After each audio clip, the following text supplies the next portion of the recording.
Thank you, Frank. And I will have an opportunity to talk about some of those terms that you read off in the bio.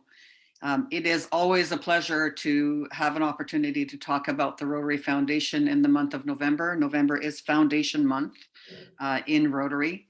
And I always welcome the opportunity to talk about it because it is one of my passions. And as you can see, I'm vice president of the foundation, so it does make it something that I'm very interested in. Otherwise, I wouldn't be in the role. So I'm excited to be able to share the information about the foundation. I know there's a number of people that are on today that aren't familiar with Rotary to the same degree as everyone else. So I'm hoping to be able to give you some information about what the foundation's all about. And for all of our Rotary members, it's our annual update, and I hope to be able to give you some updated information on what we've been doing so far in relation to the foundation and how we benefit from participating in the foundation. So to start with, of course, as all organizations, we have a mission. And of course, our mission is to it's very lofty, advance world understanding and so on. But our mission really as an organization is to help Rotary clubs all around the world to support projects that they are very, very passionate about. So we are here to provide the support in any way that we can to allow the likes of Srini, Gary, and I could name a whole bunch of people at the meeting today to help them support the projects that they're involved with. Like our own club, the Rotary Foundation is over 100 years old. We celebrated our 100th anniversary in 2017, so we have a long history of being around to support Rotary clubs around the globe and doing good. Why the foundation, and why do we want to work with the foundation? Well, first of all, we have over the course of those 100 years developed a solid reputation around the globe. And the foundation is overseen by trustees who are Rotarians. And so they safeguard the money that is given by Rotarians to support the foundation. They make sure not only that the funds are invested well, but that they're used appropriately and in the way that the donors wish them to be used. This solid reputation has allowed us to do a lot of different things. And first of all, of course, we've been 4-star rated by Charity Navigator, who is they're an independent evaluator, and they rate charities in the US. And so Rotary Foundation has received the 4-star rating for 13 consecutive years. In fact, last year we were #1 in the country for a foundation or a charity. We've earned this reputation, of course, because of the care that we provide or how we oversee the funding. This reputation also allows us to form relationships and to form partnerships. And so because of the rating that we have achieved, because of the safeguarding of the funds, we have been able to form relationships with the Gates Foundation. That certainly has allowed us to leverage the funding that we provide. We also have a solid relationship with the Government of Canada. Over the last 5 years, they have provided us $6 million that we were able to put to use on the ground. So this reputation is helping us in so many different ways, and it's just great to be able to talk about it. It's my charity of choice for all of these reasons that I talked about. In terms of the funds spent, you can see on the slide, 91% of the funds that you provide go directly to projects. That's one of the highest in the industry, in the charity industry. And so that's something that we need to be very proud of.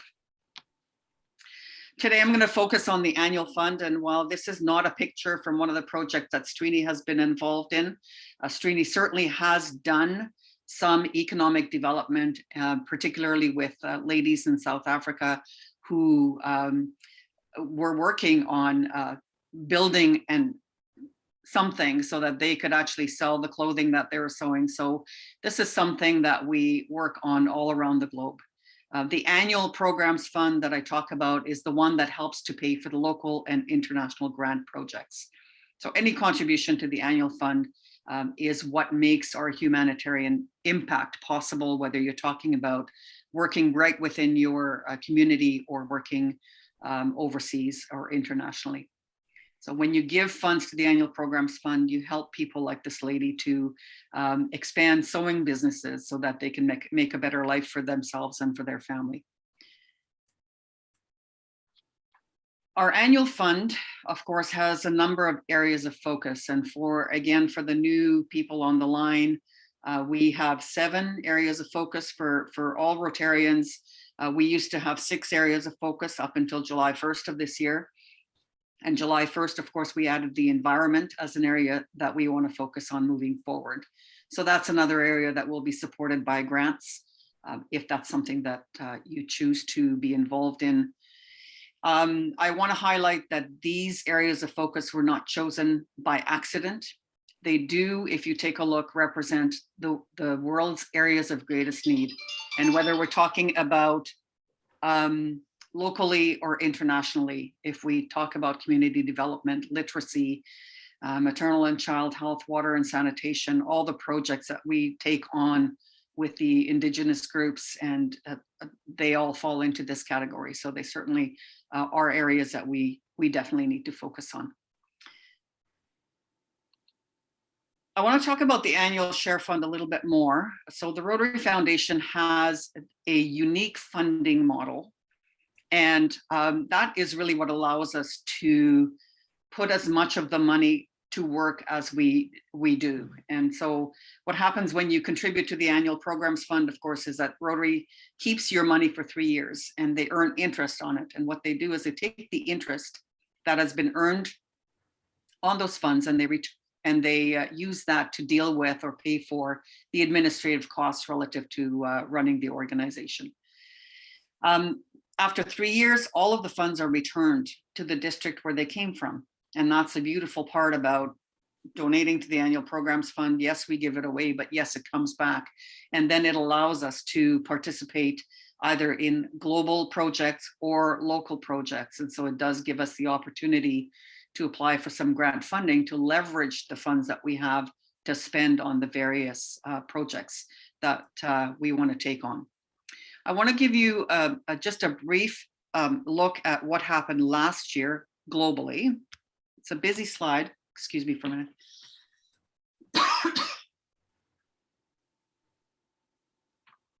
But I want to focus your attention on a couple of things that are on the slide. First of all, I'm going to highlight the Polio Plus program. And again, for the new people on the line, we've been trying to eradicate polio around the globe by getting to places that are next to impossible to get to. We've come a long way. There's a lot of money, if you can see the spending in the last couple of years. So $152 million, almost $153 million spent on eradicating polio around the globe. And again, I want to highlight the partnership in this case, because what the Bill and Melinda Gates Foundation asked us to raise $50 million, at which point they would match that 2 to 1. And so Rotary raised the required $50 million around the globe, to which Bill and Melinda Gates contributed $100 million to allow us to have the significant impact that we have on the ground and get us to the point where we are in terms of almost eradicating polio. As they say, we are this close with only 2 endemic countries left in the world. And that's it's wonderful to be able to highlight that. The other one I want to highlight is the global grants part. And I know that there's a number of our folks in the room that are working on global grants. Some of them are not necessarily on the line today. We've been quite frustrated with the delays in getting some of the answers, but I want to highlight that in 2019, we had 1,359 grants approved by Rotary International versus in 2020, we had 2,066 grants that were approved. And so given COVID, given not being able to work out of their office, given all of those things, you can see that, I mean, we've had a significant amount of increase in the number of projects that were approved and actually deployed on the ground. So the funding, you can see the increase in the funding, and I think that's an important factor to keep in mind as we try to get approvals and try to get things done in a timely manner. They certainly are under a lot of stress. getting that done. So a lot of good, a lot of people, so 700 more countries or places that received funding and to continue to do better in their.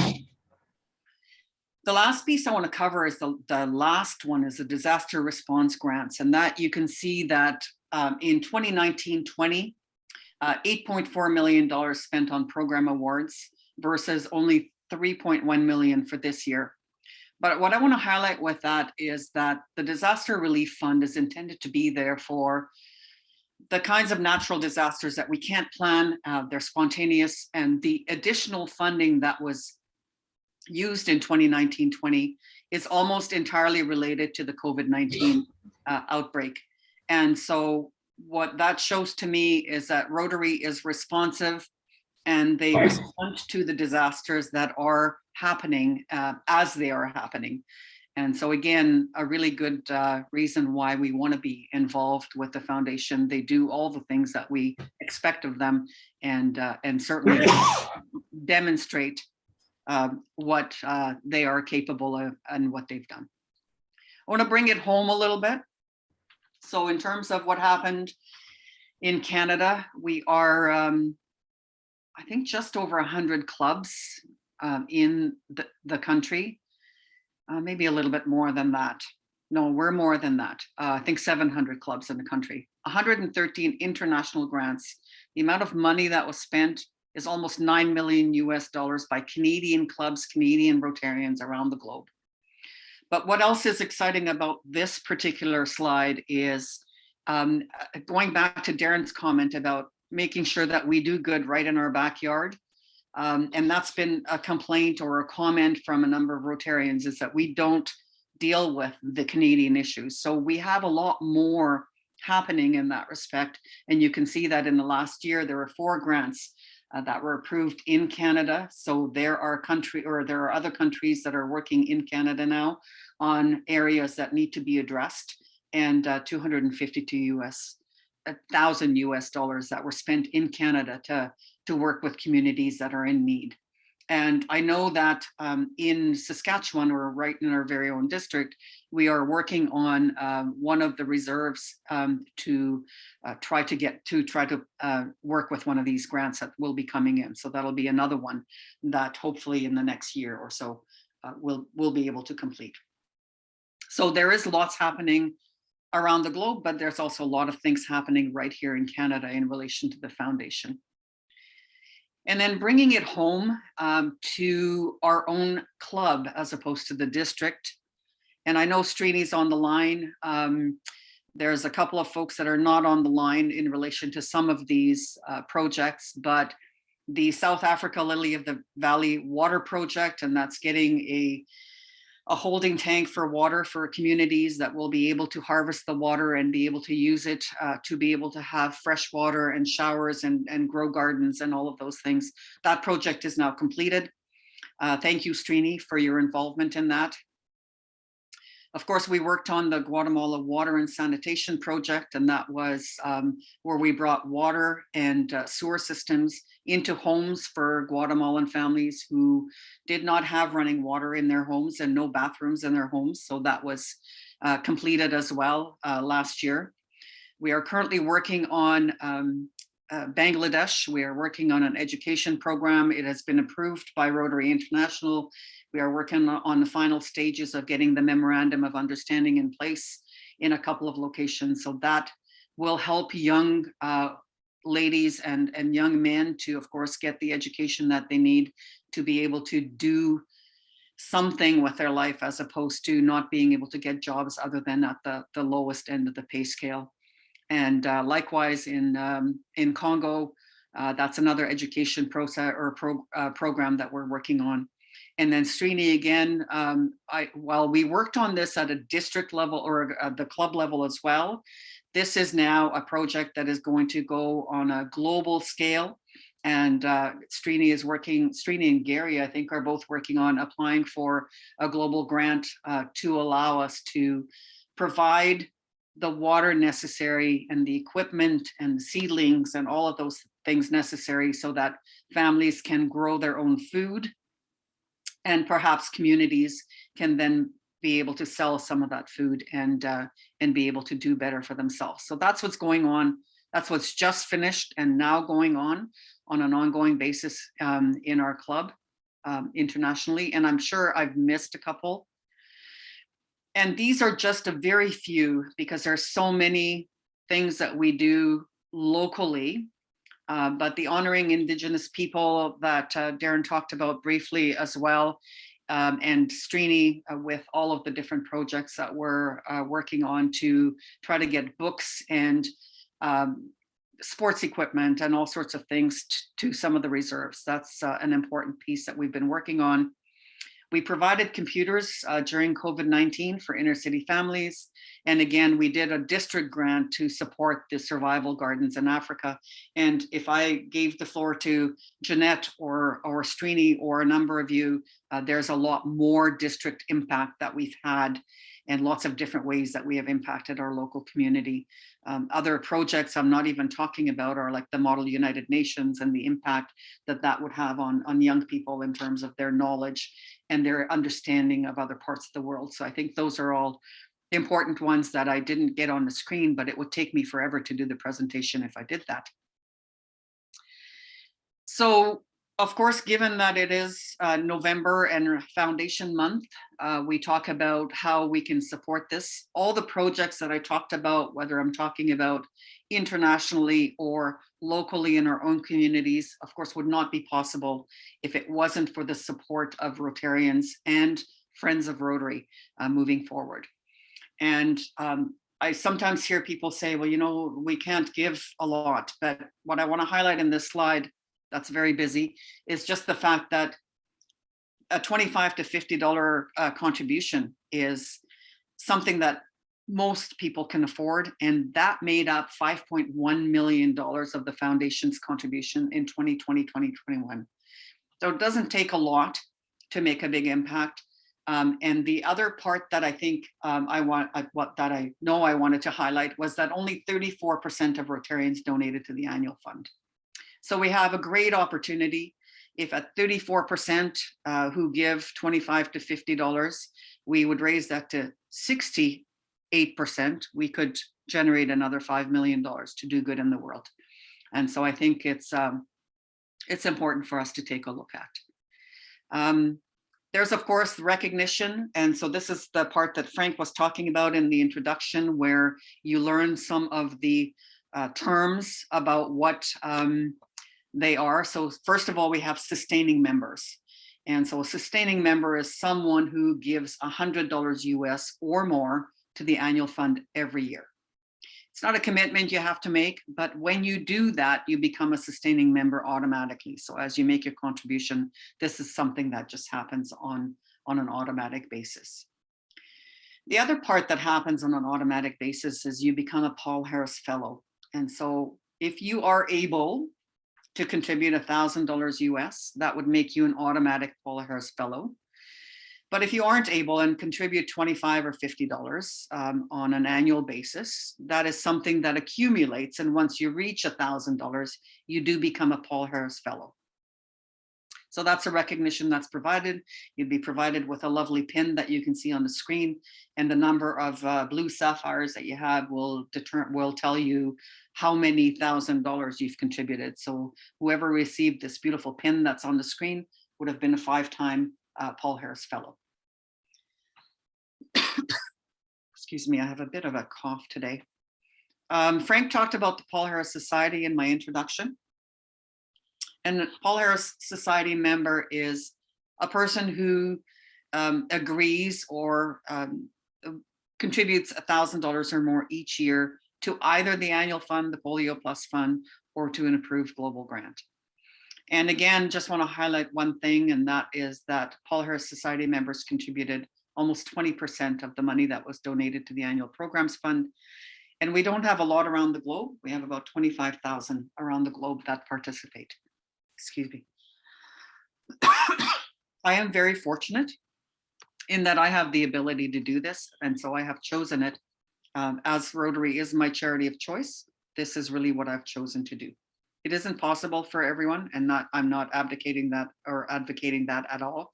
I'm just saying that this is something that is there and it's available. The club receives recognition as well. So if every member contributes to the Rotary Foundation, then of course we become 100% foundation giving club. And the parameters, people always ask me, well, does everyone have to give $100? No, as long as everyone contributes at least $25 and the average is $100 per member, then you get to qualify for the 100% foundation giving club. Easy to give. How do you do this? Rotary Direct, it's actually, when you go on rotary.org, there's a big donate button. So really easy to make the donation. Rotary Direct is one way that you can have it automatically every month, every 6 months, every 3 months, whatever way you choose. This is the method that I have chosen for my payment. It happens on a monthly basis. For me, it goes through my credit card. That's just because that's my preferred method, but you can either choose a credit card or your bank account. And you could, if you did $12, well, I guess maybe closer to $14 a month, that would deal with, no, $12 would do it. That would deal with the every Rotarian every year, or part of it, the sustaining member, because $12 Canadian would certainly give you the $100 US at the end of the year. So easy enough to do through the bank account or through your credit card. How much of an impact does this have? I think this just gives us an opportunity to take a look, but I'm also going to show you, first of all, I'll show you the impact that we've had as a club by the foundation, and then I'll show you a video, and that's actually going to talk about the impact of your contribution, whether it's $25 or $100 or whatever that might happen to be. So how we've benefited, and again, this is just some of the funding that we have received. So the Lily of the Valley Water Project actually is a project that cost $84,000 US on the ground. So our impact on the ground was $84,000 US. Our club started with $10,000. So our $10,000 generated a match from our district, which comes from, of course, the foundation, which then generated a match from Rotary International World Fund. And at minimum, we received $25,000 US to support the $10,000 that we came up with. And of course, we had a few other clubs that participated, and they too likely would have received some matching from the World Fund at Rotary International level. The Guatemala Water Project, because I was personally involved in that one, given what we contributed at our club level, given what was contributed by our district and the Guatemala club that we were working with, the total amount that we received from Rotary International from the foundation is $33,000 US for a $54,000 global grant project on the ground. In addition to that, if I just look at the two of the things that we talked about earlier for district, what we did in our own communities, the survival gardens received $2,500, the inner city computers received $2,500. The two projects that we're working on in Congo and in Bangladesh are each going to receive, the Bangladesh one is at least $14,000 worth of funding from Rotary International, and the Congo one, I think, Gary, you're on the line. I think you're trying to get match for $10,000. So that'll be 10 from the district, another 8 from Rotary International. So we're looking at about $100,000 just on this slide and the different things that we're working on. It doesn't actually cover all of the things that we are receiving funding for, which I think is pretty significant. So we received benefit from the foundation to a large degree. And what did we give? And so if I look at the last 4 years in terms of what we've contributed, at the moment, we're under $20,000 worth of contributions. And we have more than $100,000 US that we've received back from the grant funding process. So I think that our club has benefited significantly. And to me, at least, it's something that is certainly worthy of support, because if we don't support it, we can't get it back. And that's really how this works. So I just want to say thank you for the contributions. I know that we will be pushing to make that per capita requirement so that we can continue to receive grant funding. And so I ask each of you to take a look at what we're doing now and what we'll be doing before March 15th, the deadline, to make sure that we receive or that we get to $50 per capita so that we can continue to participate. Just another tidbit, Rotary International has records since 1986, and the Rotary Club of Winnipeg has contributed $111,111 to the annual programs fund.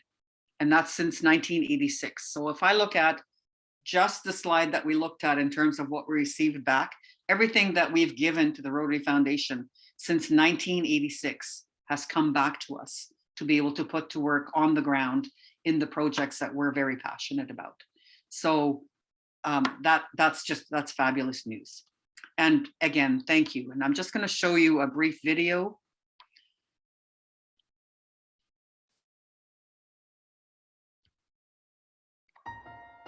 Raindrops fall from the sky.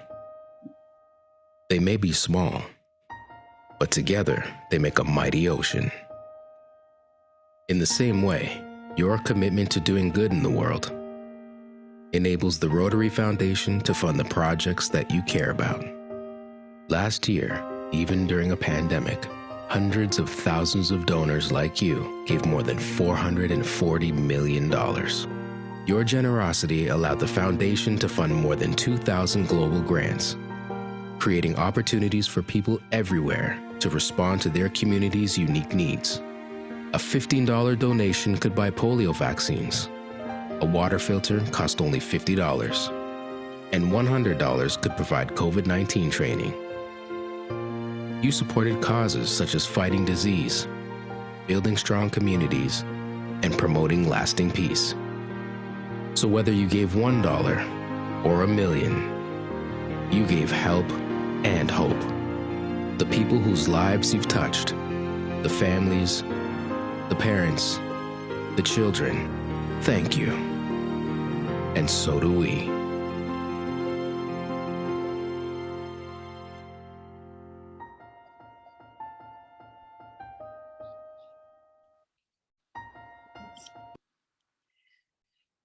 And that brings me to the end of my presentation. I want to thank you for listening, and I'll open it up for any questions. I don't know, Nancy, do we have time for questions?